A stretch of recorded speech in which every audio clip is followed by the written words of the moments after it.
¿Qué ha estado pasando? Te lo resumo, miren, sencillo.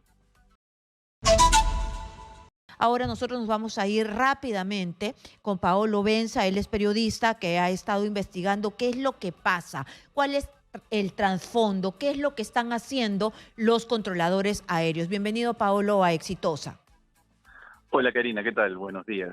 Hola, ¿cómo estás? Bienvenido. ¿Qué es lo que ha estado pasando? He visto tu Twitter y sacas una serie de documentos que dan cuenta que han venido espaciando los controladores aéreos los vuelos. ¿Ellos cómo tienen este poder? ¿Son tan poderosos? A ver, cuéntame un poco.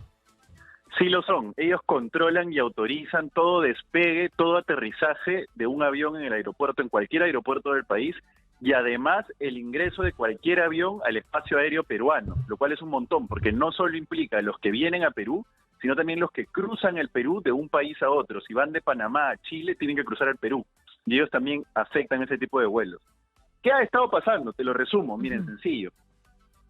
Desde diciembre, los controladores venían emitiendo estos documentos que tú llamas, que son NOTAMs, que son avisos a los pilotos, diciéndoles y ordenándoles que tenían que tener una separación de despegue de 5 minutos del aeropuerto Jorge Chávez, y de aterrizaje, por supuesto, también, y de ingreso al espacio aéreo de 10 minutos. Esto lo que hace en la práctica es demorar todos los vuelos. En una situación normal, un avión debería despegar cada minuto, minuto y medio. Pasa en el Perú, pasa en cualquier aeropuerto del mundo. 5 minutos en aviación es un montón de tiempo. Entonces, desde diciembre se vienen dando estas NOTAMs, estos avisos. Y ayer ya el aeropuerto colapsó. Ayer fue el peor día de todos. Ayer las NOTAMs se acumularon, los vuelos se acumularon y tenías que un vuelo para Arequipa de la 1 de la tarde terminó saliendo a las 6. O otros vuelos que eran de las 9 de la mañana terminaron saliendo 6 de la tarde, o terminaban siendo cancelados porque ya no podían salir porque el aeropuerto al que iban, que son Ayacucho, Cajamarca, Hilo y Jauja, operan con luz de día. Entonces, si ya estás demasiado retrasado, no puedes salir. Ese es el poder que tienen los controladores aéreos. Eso ha venido pasando hasta ayer, que fue el peor de los días. Y ya se hizo un escándalo tan grande que ayer en la noche el MTC, el Ministerio de Transportes, que es la entidad rectora del sector, digamos, se ha reunido con Corpac para llegar a un acuerdo. Ahora te voy a explicar de qué va el acuerdo. Sí, muy Pero bien. ese acuerdo ya se está materializando hoy día.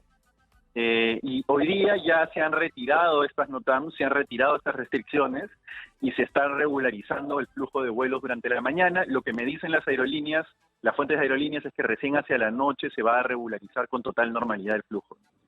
Muy bien, pero eso yo estaba viendo que tú has hecho un compilado, que esto ya ha tenido repercusiones en vuelos, han retrasado una serie de vuelos y también han perjudicado a miles de pasajeros, y que esto también ha generado malestar en Latinoamérica, porque esto retrasa no solamente a los vuelos en el espacio aéreo peruano. Así es. Según el gremio de aerolíneas IATA, y según el gremio de aerolíneas IATA, son 6.000 pasajeros en 120 vuelos que han sido demorados solo en la última semana. Y esto viene ocurriendo desde diciembre. Es decir, esos 6.000 son solo en la última semana en el Perú. Lo que ocurre con los vuelos internacionales, como te decía, es que al cerrar tú el espacio aéreo, al restringir en realidad el espacio aéreo del Perú, lo que haces es decirle a un avión, mira avión, tú tienes que ir de Panamá a Santiago de Chile, hacer escala media hora y salir hacia Sydney, Australia. Entonces, si tú entras al Perú con una separación de 10 minutos, al final vas a tener que quedarte dando vueltas alrededor del Perú hasta que te demos el permiso para entrar, cuando pasen la cola de 10 minutos de los varios aviones que hay para entrar al espacio aéreo. Entonces, lo que hacen los aviones al final, y esto me lo decían también los gremios de aerolíneas internacionales, es que terminan dándose la vuelta por Brasil y Bolivia. Y al final lo que ocurre es que el Perú falla al convenio de aviación civil internacional, que nosotros hemos suscrito un convenio donde nos comprometemos a gestionar nuestro espacio aéreo de tal manera que podamos facilitar a los vuelos internacionales a cruzar nuestro país hacia otro destino. Entonces, ese vuelo que va a Santiago para hacer escala a Australia no puede pasar por acá porque demoraría demasiado y perdería su escala. Entonces, afecta también a los vuelos internacionales, no ha venido afectando a los vuelos internacionales. Muy bien, pero ¿qué es lo que dicen los controladores? Porque tengo entendido de que hubo un recorte, ¿no? Un recorte de estas horas extras que de verdad les hacían tener un sueldo enorme, y además hay un problema de fondo de que no terminamos de como que cubrir la brecha que falta para controladores aéreos. ¿Por qué no se cubre la brecha? ¿Por qué no se se sacan promociones de esta escuela de controladores aéreos y qué es lo que ha pasado, cómo se hace ahora para cubrir esos puestos. Sí, eso lo que tú mencionas es el kit del asunto, es el eje central, porque tú puedes, lo que ha ocurrido ahora es que el MTC se reunió con Corpac y básicamente ha cedido y se ha allanado y ha dicho, ok, no podemos seguir con esta situación de demoras interminables en los vuelos, entonces vamos a proceder con, entre comillas, tu sistema de gestión de la fatiga, Corpac. O sea, el sistema que ustedes venían implementando desde antes de que nosotros en diciembre le dijéramos hasta acá nomás, ¿no? Que es el sistema que, como tú mencionaste, terminó en lo que vimos, en gente durmiendo en la torre de control con mantitas y almohaditas. Entonces estaban tan fatigados porque hacían tanta cantidad de horas extras que terminaban durmiendo en el trabajo. Ese sistema es el sistema que Corpac ha venido aplicando. Y básicamente lo que ha ocurrido es eso. Pero se mantiene, como tú dices, el problema de fondo. Tenemos controladores que hacen sobretiempos y ahora de nuevo tenemos controladores que hacen sobretiempos porque no hay suficientes controladores para cubrir todos los turnos y para poder controlar normalmente el cielo del Perú, ¿no? Entonces, ese es el problema de fondo. ¿Por qué? Bueno, punto número uno, en la escuela que forma controladores, muchos de los profesores son controladores sindicalizados, a los cuales no les conviene que egresen suficientes promociones para que haya demasiados controladores y por ende se programen solo algunas cantidades de horas a cada uno. No les conviene, claramente, ¿no? Ahora, no se puede decir directamente que están jalándolos a propósito, pero esa es una cosa evidente, ¿no? Eso está ahí. Ahora, lo otro que hay que decir, y esto es importantísimo, y esto es nuevo, es que la Federal Aviation Administration, la Administración de Aviación de Estados Unidos, la FAA, inició una auditoría a la Administración de Aviación del Perú, que es la DGAC del Ministerio de Transportes. Ha realizado la auditoría en las últimas semanas y estamos a la expectativa, como país, de que emitan sus resultados. El resultado de esa auditoría podría ser nos mantenemos como estamos, seguimos en lo mismo, o podría ser degradar al aeropuerto del Perú, al Jorge Chávez, al aeropuerto internacional, de categoría. Con lo cual, ¿Y esto qué significa? Si nos degradan de categoría, vamos a tener un montón de problemas para aumentar nuestra frecuencia de vuelos a Estados Unidos y también podríamos ser obligados a recortar nuestra frecuencia de vuelos a Estados Unidos. O si queremos aumentarla, lo que vamos a tener que hacer es aumentar la frecuencia pero con escalas, es decir, no sé, viajar a Cuba o viajar a alguna isla del Caribe o viajar a un país de Centroamérica y recién de ahí poder tomar otro vuelo a Estados Unidos. Pero lo que es, digamos, la primicia es que la FAA, que es la Administración de Aviación de Estados Unidos, ha venido con una delegación en las últimas semanas a hacer una auditoría a la Administración de Aeronáutica del Perú, que es la DGAC. Y estamos en estos días, en las próximas semanas, deberían emitir un resultado oficial si es que nos mantienen de categoría o nos bajan. Ahora, no es que la auditoría sea rutinaria. La auditoría se hace a raíz de un problema de fondo. Entonces significa que en Estados Unidos han identificado que aquí tenemos un problema en la administración del espacio aéreo y del negocio aerocomercial y por ende han venido a hacer esa auditoría. Muy bien, desde el sindicato de los controladores están responsabilizando a Corpac, ¿no? Y dicen de este sistema de gestión de fatiga de que en realidad ellos no han tenido ningún problema. Acá tengo el comunicado, ¿no? Y que ellos se lavan las manos y dicen que nunca han generado ningún tipo de accidente. Esto es lo que finalmente dice el resultado de las investigaciones, porque salieron varias imágenes y yo lo que recuerdo es que ahí hubo como como un cruce de falta de información, ¿no? Algo habrán tenido que hacer ellos, no dijeron y por eso ingresaron a la pista. Mira, Karina, yo creo que tu público, tú y yo, somos personas mínimamente sensatas con dos dedos de frente para darnos cuenta de que si un operador de una estación está durmiendo en una hora de trabajo y en ese momento ocurre un accidente, algo de responsabilidad tiene, sin dudas. Que esa responsabilidad no se haya puesto por escrito en el informe que emitió la CIA, que es la entidad que investigó el accidente, tiene otras razones, como que la CIA, por ejemplo, también forma parte del MTC como forma parte Corpac. Entonces es una especie de juez y parte. Pero creo que somos suficientemente sensatos para entender que si es que están durmiendo, si están echados entre dos sillas con una mantita y una almohada, algo de responsabilidad tienen que tener.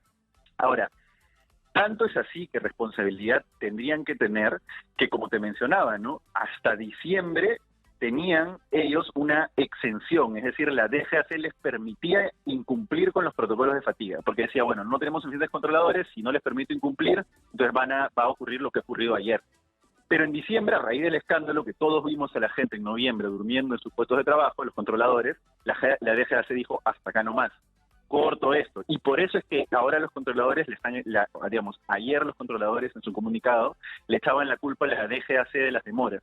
Básicamente lo que le estaban diciendo es, bueno, DGAC, tú no me permites a mí incumplir o tener protocolos laxos de fatiga, entonces es tu culpa las demoras que yo estoy generando, ¿no? Lo cual no es realmente así, y te doy varias soluciones muy fáciles. Una solución muy fácil es traer controladores extranjeros. Otra solución muy sencilla es gestionar mejor tu personal de controladores y aglomerar tu personal en horas pico, porque el aeropuerto tiene horas pico y horas valle, ¿no? Horas donde salen mucho más vuelos y horas donde salen menos vuelos. Y así sucesivamente. O también, evidentemente, gestionar mejor tu escuela y asegurarte, no es imposible formar controladores, asegurarte de que salgan suficientes controladores de la escuela para cubrir los puestos que necesitas, ¿no? Y además, yo no entiendo esto, que en un país donde hace falta tanto trabajo, que haya un sindicato tan fuerte que evite que se genere trabajo, ¿no? Bueno, hay un incentivo muy fuerte, ¿no? Yo en noviembre del año pasado revelé, por ejemplo, que a esa fecha, a octubre del año pasado, es decir, un mes antes de esa fecha, ya habían 14 controladores que habían superado los 300.000 soles de facturación en el año. Así es el es. monto máximo que les permiten cobrar. No pueden cobrar más de esa cifra. Y también recuerdo que hay muchos que como que son mayores, ¿no? O sea, que nadie dice que los votes por exceso de edad, pero sí son adultos mayores. También hay algunos que, por ejemplo, ya no controlan, ¿no? Que están en planilla de controladores, pero ya no están en puestos de control por diversas razones. Algunas de ellas tienen que ver con la edad, etcétera, ¿no? Ya, pero ¿y eso qué quiere? ¿Y esto qué tiene que hacer con el sueldo? Están en planilla de controladores, pero ya no controlan, y eso quiere decir que igual tienen unos sueldazos. No, o sea, los sueldos altos derivan de horas extras. De horas Ellos extras. igual mantienen un sueldo, pero como no lo programan, no es que son los que más ganan, digamos, ¿no? Muy bien. Pero los sueldos altos sí, eso, 300.000 soles al mes, ¿no? Eso Una es un incentivo muy fuerte. una última consulta. ¿Y el MTC Corpac están pintados, les tienen miedo? ¿Qué es lo que sucede? Porque aquí en este país pasan cosas increíbles, ¿no? Hay un grupo de gente que te para Machu Picchu y ahora hay un grupo de gente que te desvía los aviones, paran los aviones, no dejan aterrizar. ¿Les tienen miedo o qué? En la práctica, las áreas operativas de Corpac están controladas por los propios controladores, vale la redundancia. Es decir, ellos en el pasado, hay un informe de Contraloría que también cité, han hecho huelgas. ¿Te acuerdas de la huelga que hizo en la época de Betsy Chávez, por ejemplo? Sí, claro. Ya, uno de los reclamos de esa huelga era que renunciaran 3 gerencias. Esas 3 gerencias, por lo menos la más importante, que fue de operaciones, fue cubierta luego por un miembro del sindicato. Entonces, pero ¿quién debería tener aquí la mano fuerte? O quién debería, yo no digo que vayan y corten las cabezas, pero quién debería resolver el conflicto? La DGAC, la Dirección General de Aeronáutica Civil, que depende del Ministerio de Transportes. Ellos son la autoridad responsable de que se gestione bien el tema. Ahora, ellos acaban de ceder, ¿no?, en la madrugada de hoy, y además ellos están bajo investigación o bajo auditoría de la autoridad estadounidense. Lo que nos habías contado. Muy bien. Claro, claramente no tienen ese poder, ¿no? Claro, ha quedado claro. Muchísimas gracias a Paolo Benza, periodista de investigación, que nos cuenta el detalle de qué son capaces los operadores aeroportuarios, porque en realidad aquí en el país cada vez vemos más desgobierno. ¿Por qué? ¿De dónde viene? ¿De la cabeza quizá? Bueno, eso se los dejo a su criterio.